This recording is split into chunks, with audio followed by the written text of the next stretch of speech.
নমস্কাৰ সাবৰি আৰম্ভ কৰিছে নিউজ ট্ৰেন্ডিং অসম আজি হৈছে 30 জুলাই অসমৰ লগতে ভাৰতৰ বিভিন্ন প্ৰান্তৰ পৰা আজি ৰাতিপুৱাৰ কেইবাটাও খবৰ ৰাখি পৰিছে এই মুহূৰ্তত জনাইছো আজিৰ প্ৰথমটো খবৰ যিকোনো মুহূৰ্তত গ্ৰেপ্তাৰ হ'ব পাৰে অভিনেত্ৰী নন্দিনী কাশ্যপ আৰু আজি আদালতত হাজিৰ কৰা হ'ব নন্দিনী কাশ্যপক এই মুহূৰ্তৰ খবৰ জনাইছো সমুদ্ৰকক আজি আদালতত হাজিৰ কৰা হ'ব নন্দিনী কাশ্যপক আৰু যিকোনো মুহূৰ্তত গ্ৰেপ্তাৰ হোৱাৰ পিছতেই হাজিৰ কৰা হ'ব আদালতত আৰু নিখাই পানবজাৰ মহিলা থানালৈ লৈ অনা হ'ল নন্দিনী কাশ্যপক অৰিনিখা থানাতে পাৰ কৰিলে এতিয়া অভিনেত্ৰীগৰাকীয়ে আৰু থিয়েটাৰৰ আখৰা গৃহৰ পৰাই অন্তৰ্ধান হৈছিল অভিনেত্ৰীগৰাকী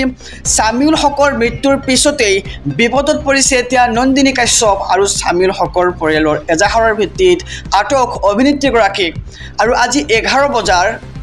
আজি দিনৰ 11 বজাত সম্পন্ন হ'ব সামিউল হকৰ মৰণোত্তৰ পৰীক্ষা আৰু তাৰ পিছতেই নন্দিনী কাশ্যপক হাজিৰ কৰা হ'ব আদালতত এই মুহূৰ্তত জনাইছো আজিৰ দ্বিতীয় নম্বৰ খবৰটো ৰাজ্যবাসীৰ বাবে এক খুবেই ডাঙৰ খবৰ যদি 35 লাখ বড় মানুহে বড়োলেণ্ড দাবী কৰিব পাৰে তেন্তে 1,40 লাখ মিয়া মানুহেও মিয়ালেণ্ড দাবী কৰিব পাৰে বুলি এক মন্তব্য কৰা হৈছে এই মুহূৰ্তৰ খবৰ নিউজ ট্ৰেন্ডিং অসমৰ সমুদ্ৰখকৰ বাবে উচ্ছেদৰ মাজতেই মিয়ালেণ্ডৰ ভয়ংকৰ দাবী উত্থাপন মিয়ালেণ্ডৰ দাবীৰে দিল্লী কোপাই তোলাৰ হুংকাৰ প্ৰদান কৰা হৈছে চৰকাৰক আৰু উচ্ছেদিত চৰকাৰে পুনৰ সংস্থাপন নিদিলে বৃহৎ গণ আন্দোলনৰ সন্মুখীন হ'ব লাগিব আৰু মিয়া ছাত্ৰ পৰিষদে দিল্লীৰ লগতে ভাৰতবৰ্ষক কোপাই তুলিব আমছু নেমছু যিমান সংগঠন আছে সকলো মিয়াই মিলি দিল্লী কোপাই তুলিব আৰু আমাৰ পিছফালে বীৰ লাচিত সেনা লগাই দিছে আৰু কোন লাচিত সেনাই দেশৰ কাৰণে যুদ্ধ কৰিছিল নেকি বীৰ লাচিত সেনাই লুণ্ঠনহে কৰিছিল আৰু ৰাস্তাত গাড়ী ৰখাই টকা পইচা লৈছে লাচিত সেনাই এই গুৰুতৰ অভিযোগ এবাৰ মিয়া ছাত্ৰ পৰিষদৰ এজন যুৱকৰ এই মুহূৰ্তত জনাইছো আজিৰ তৃতীয় নম্বৰ খবৰটো অহা 1 আগষ্টত বিদ্যালয়সমূহক লৈ আহি গ'ল নতুন নিৰ্দেশনা 1 আগষ্টৰ পৰা পুনৰ আৰম্ভ হ'ব পাঠদান কিন্তু উৎকট গৰমৰ বাবে ৰাজ্যত সলনি হ'ব পাঠদানৰ সময়সূচী গুৱাহাটীৰ সকলো শিক্ষানুষ্ঠানত প্ৰযোজ্য হ'ব এই নিৰ্দেশনা পুৱা 7:30 পৰা সকলো শ্ৰেণীতেই আৰম্ভ হ'ব পাঠদান আৰু ছুটিৰ ক্ষেত্ৰতো শ্ৰেণী অনুসৰি থাকিব তাৰতম্য নিম্ন প্ৰাথমিক বিদ্যালয়ৰ ছুটিৰ সময় হৈছে পুৱা 11:30 আৰু উচ্চ মাধ্যমিক প্ৰাথমিকৰ ছুটিৰ সময় হৈছে 12 বজা আৰু মাধ্যমিক পৰ্যায়ৰ শিক্ষানুষ্ঠানত পাঠদান চলিব দুপৰীয়া 1 বজালৈকে আৰু কামৰূপ মেট্ৰৰ ISDO দীপিকা চৌধুৰীৰ নিৰ্দেশনা জাৰি এই মুহূৰ্তত খবৰ জনাইছো যে অহা 1 আগষ্টৰ পৰা গুৱাহাটীৰ সকলো শিক্ষানুষ্ঠানতেই কিছু সালসলনি কৰা হৈছে বিদ্যালয়ৰ নিয়ম আৰু ছুটিৰ ক্ষেত্ৰত আৰু বিদ্যালয় আৰম্ভ হোৱাৰ ক্ষেত্ৰত কিছু নিয়ম সালসলনি কৰা হৈছে আহিছো পৰৱৰ্তী খবৰৰ মাজলৈ উইলিয়াম ঘাটৰ উচ্ছেদক লৈ আহি পৰিছে এক ডাঙৰ খবৰ 7 আগষ্টলৈকে প্ৰশাসনে চলাব নোৱাৰিব উচ্ছেদ বনাঞ্চলত চলিবলগীয়া উচ্ছেদত ন্যায়ালয়ৰ হস্তক্ষেপ ৭৫টাকৈ পৰিয়াল লৈ সকা গুৱাহাটী উচ্চ ন্যায়ালয়ৰ প্ৰশাসনে বান্ধি দিয়া সময় বৃদ্ধিৰ নিৰ্দেশ এইবাৰ ন্যায়ালয়ৰ আৰু 7 আগষ্টলৈকে পৰিয়ালসমূহ থাকিব পাৰিব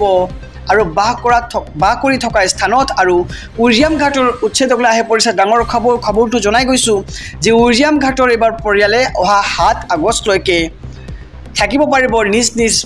বাসস্থানত আৰু বনাঞ্চলত চলিবলগীয়া উচ্ছেদত ন্যায়ালয়ৰ এবাৰ হস্তক্ষেপ আৰু ৭৫টাকৈ পৰিয়াল লৈ সকা এবাৰ গুৱাহাটী উচ্চ ন্যায়ালয়ৰ আৰু প্ৰশাসনে বান্ধি দিয়া সময় বৃদ্ধিৰ নিৰ্দেশ ন্যায়ালয়ৰ আৰু 7 আগষ্টলৈকে পৰিয়ালসমূহ থাকিব পাৰিব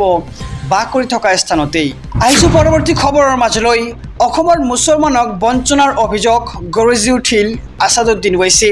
অসমৰ মিয়া মুছলমানৰ ন্যায়ক লৈ এবাৰ গৰজিল আছাদুদ্দিন ওৱেইছি মিয়া মুছলমানক ভূমি অধিকাৰৰ পৰা বঞ্চিত কৰিছে হিমন্ত বিশ্ব শৰ্মাই জুলাই মাহতে ৭,০০০ মুছলমান পৰিয়ালক গৃহহীন কৰিছে এইখন চৰকাৰে ধুবুৰী লখিমপুৰ নলবাৰী গোৱালপাৰাত চলাইছে অমানৱীয় উচ্ছেদ আৰু সংবিধান নামানি হিমন্ত বিশ্ব শৰ্মাই চলাইছে বুলডোজাৰ মিছন বসুন্ধৰাত কিয় সাঙুৰি লোৱা হোৱা নাই বাংলাভাষী মুছলমানক নিৰ্বাচনত জয়ী হ'বলৈ ভূমিহীন মানুহক উচ্ছেদ কৰিছে হিমন্ত বিশ্ব শৰ্মাই এই মুহূৰ্তৰ খবৰ জনাইছোঁ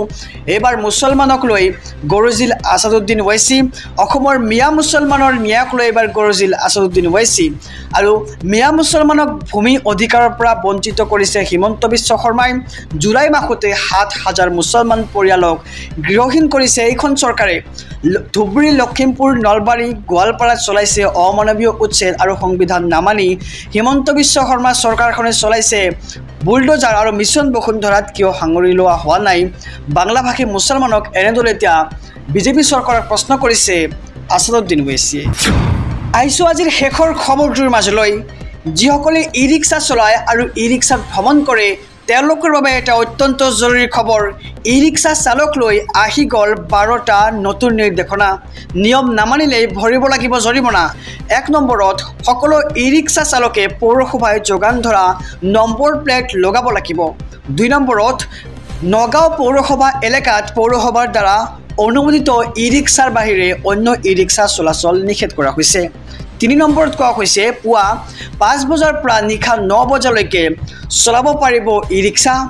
4 নম্বৰত কোৱা হৈছে প্ৰতিখন ই ৰিক্সাৰ সোঁফালে গ্ৰীণেৰে বন্ধ কৰা হ'ব লাগিব